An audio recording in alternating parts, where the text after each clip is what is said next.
ಬೆಂಗಳೂರಿನ ಆರ್.ವಿ. ವಿಶ್ವವಿದ್ಯಾಲಯ ವತಿಯಿಂದ ನಡೆದ 5 ದಿನಗಳ ಚಲನಚಿತ್ರ ಮಹೋತ್ಸವದ ಸಮಾರೋಪ ಸಮಾರಂಭ ನಿನ್ನೆ ನಡೆಯಿತು.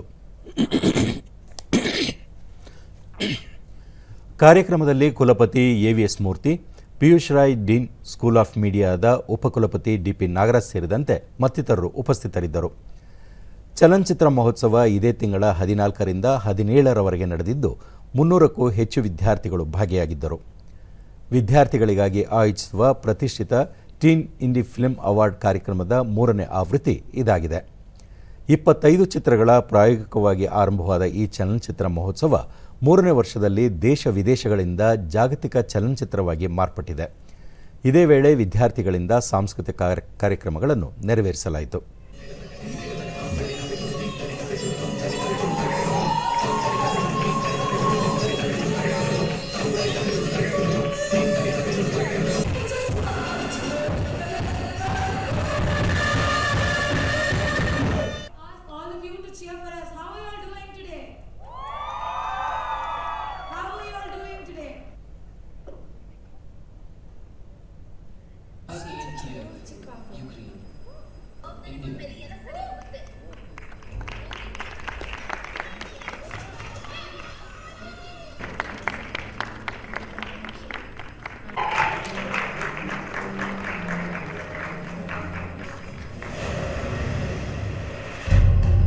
Costume styling goes to Lullaby Blues, Governor.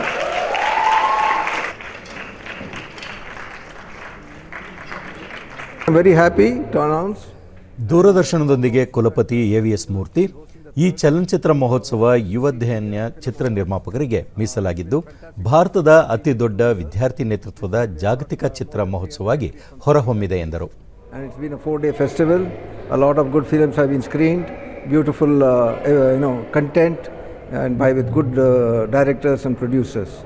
And we have also this year started the R.V. School of Film, Media and Creative Arts, and I'm sure it will also be a big success in the days to come. This is a 4-day festival. School of ಮೀಡಿಯಾದ ಮುಖ್ಯಸ್ಥ ಪಿಯೂಷ್ ರಾಯ್ 5 ದಿನ ಕಾರ್ಯಕ್ರಮದಲ್ಲಿ ವಿದ್ಯಾರ್ಥಿಗಳಿಗೆ ವಿವಿಧ ತಾಂತ್ರಿಕ ಯಂತ್ರಗಳ ಬಳಕೆ ಹಾಗೂ ಚಲನಚಿತ್ರ ನಿರ್ಮಾಣದ ಕುರಿತು ತರಬೇತಿ ನೀಡಲಾಗುವುದು ಎಂದು ಹೇಳಿದರು. Short films, long films, features and essay films, experimental films. It's the destination to see any kind of film that is, and in every genre. Some amazing content have come this year from Alaska, from Ukraine, from North Korea, Australia, which is our country in focus. Teen indie film awards ಉಪಕುಲಪತಿ D P. Nagaraj ವಿದ್ಯಾರ್ಥಿಗಳನ್ನು ಪ್ರೋತ್ಸಾಹಿಸುವ ನಿಟ್ಟಿನಲ್ಲಿ ಈ ಕಾರ್ಯಕ್ರಮ ಆಯೋಜಿಸಿದ್ದು ವಿವಿಧ ದೇಶಗಳಿಂದ 300ಕ್ಕೂ ಅಧಿಕ ವಿದ್ಯಾರ್ಥಿಗಳು ಭಾಗವಹಿಸಿರುವುದು ಸಂತಸದ ಸಂಗತಿ ಎಂದು ತಿಳಿಸಿದರು. ಮಕ್ಕಳಲ್ಲಿರೋ ಒಂದು ಟ್ಯಾಲೆಂಟ್ನ ಗುರುತಿಸಲಿಕ್ಕೆ ಮತ್ತು ಪ್ರೋತ್ಸಾಹ ಕೊಡಲಿಕ್ಕೆ ನಮ್ಮ ಸಂಸ್ಥೆ ತೆಗೆದುಕೊಂಡಿರುವಂಥ ಒಂದು ಡೈರೆಕ್ಷನ್. ಇದರಿಂದ ತುಂಬ ಮಕ್ಕಳಿಗೆ ಅವರ ಟ್ಯಾಲೆಂಟ್ ಹೊರಬರಲಿಕ್ಕೆ ಅವಕಾಶ ಆಗುತ್ತೆ ಅಂತ ನಾವು ಭಾವಿಸ್ತಾ ಇದ್ದೀವಿ.